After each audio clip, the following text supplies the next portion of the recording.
एक बात कान खोलकर सुन लो, शादी के बाद लड़की का अपने घर से सारी जिम्मेदारी खत्म हो जाती है। सुनो बहू, अपने ससुराल के बारे में सोचो, अपने मायके के बारे में नहीं। अब यही तुम्हारा असली घर है।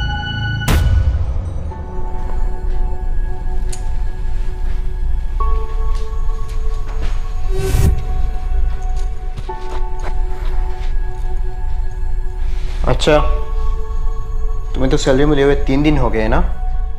पैसे कहाँ हैं? मैं भूल गई थी, मैं अभी लाती हूँ।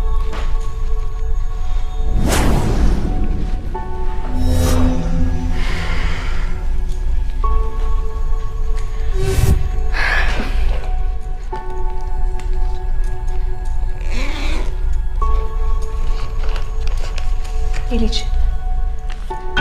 कितने हैं? 10,000। 10,000? तुम्हारी सैलरी तो 30,000 थी ना? हाँ, वो मैंने 10,000 पापा के लिए अलग करके रखे हैं। पापा के पेंशन होने के बाद एक ही पेंशन से घर चलना तो मुश्किल होता है ना, और पापा के दवाई का दाम भी बहुत बढ़ चुका है, छोटी बहन का भी तो खर्चा है ना, इसीलिए मैंने अलग करके रखे हैं। बाकी के 10,000? हाँ, वो मैंने खुद के खर्चों के लिए अलग करके रखे हैं। तुम्हें किस बात की पैसे चाहिए? मैं तो तुम्हें पैसे देता हूँ ना। और एक बात कान खोलकर सुन लो, शादी के बाद लड़की का अपने घर से सारी जिम्मेदारी खत्म हो जाती है। अब से तुम जो भी करोगी अपने ससुराल के लिए करोगी, इस घर के लिए करोगी। लाओ सारे पैसे दो।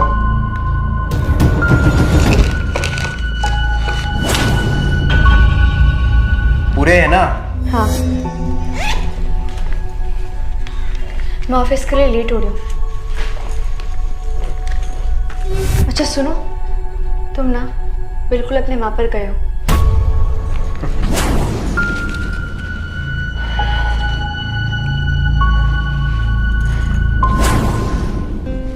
माँ जी। अरे बहू, तुम आ गए, बैठो बैठो। माँ जी, मैं आपके लिए साड़ी लाई हूँ। अच्छा। अरे साड़ी तो बहुत अच्छी है। 2 साड़ी मेरे लिए क्यों बहू? अरे नहीं माँ जी, एक आपके लिए है और एक मेरी माँ के लिए है। क्या तुम्हारी माँ के लिए? हाँ। बहू, मुझे तो समझ में नहीं आ रहा, तुम शादी के बाद भी मायके के लिए खर्चे कर रही हो। पर माँ जी, इसमें क्या बुराई है? छोड़ो, तुमसे बात करना ही बेकार है। जाओ, तुम मेरे लिए 1 कप चाय लेके आओ।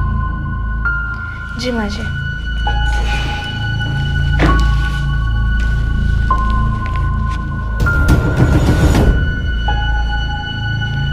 माँ जी, चाय। सुनो बहू, अपने ससुराल के बारे में सोचो, अपने मायके के बारे में नहीं। अब यही तुम्हारा असली घर है। जी माँ जी।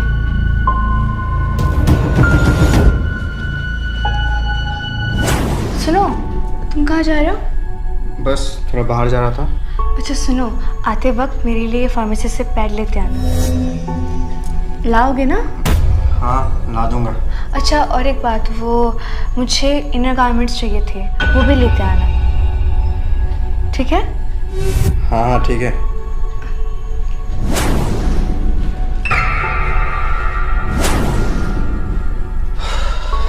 तुम पैड लाए? अच्छा ठीक है, लाता हूँ।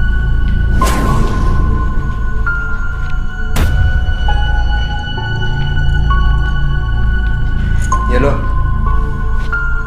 Thank you. मेरी इनर गारमेंट्स?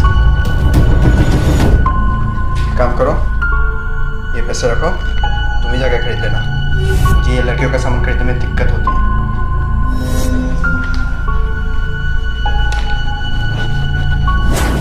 कितनी अच्छी साड़ी है, मेरी बेटी भी ना।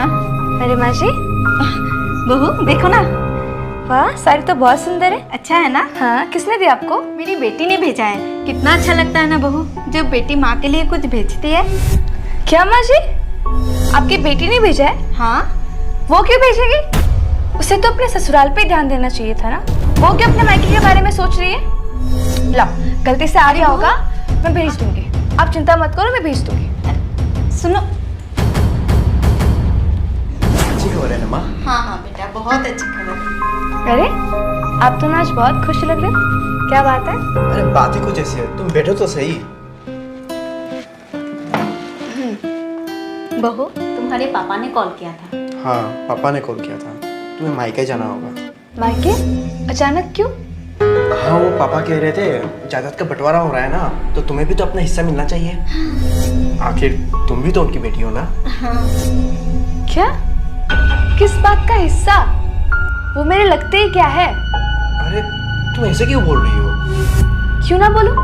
आप और माई तो कह रहे थे ना कि लड़की की शादी के बाद ससुराल ही सब कुछ होता है, मायका कुछ नहीं होता। जब मायका कुछ होता ही नहीं है तो मायके से क्या हिस्सा? मैं पापा को कॉल करके बोल दूंगी मुझे कोई हिस्सा नहीं चाहिए।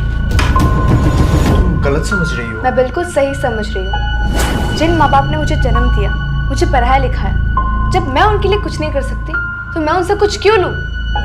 और आपको तो बहुत प्रॉब्लम होती है ना पापा को सिर्फ 10,000 देने में। आज उनकी वजह से ही मैं ये जॉब कर रही हूँ, क्योंकि उन्होंने मुझे इस काबिल बनाया। मैं समझ गया, मैं गलत था। आज से तुम अपने माँ बाप का ख्याल रख सकती हो, मैं तुम्हें नहीं रोकूंगा। हाँ बहू, मैं समझ गई, मुझे भी माफ़ कर देना, मैं गलत थी। एक लड़की के लिए सिर्फ ससुराल ही उसका घर नहीं होता, मायका भी उसका घर है।